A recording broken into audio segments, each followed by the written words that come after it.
Yes. Wala ka na mag-blame, siya na.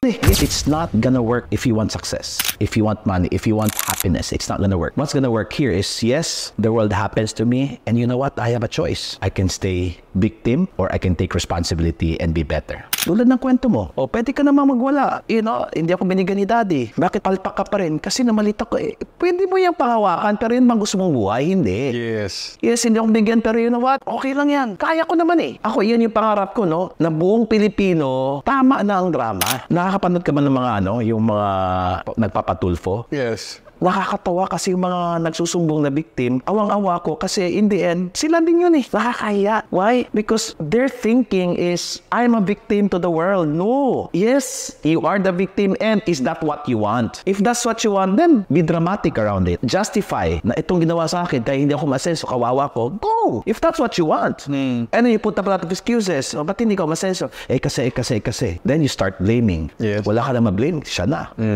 Ka pa rin. Binigyan ka lahat ng kagalingan. You're created in the image and likeness of your creator and you don't use it. Why? It's so easy not to do something. A lot of people will call it comfort zone. It's a shitty zone.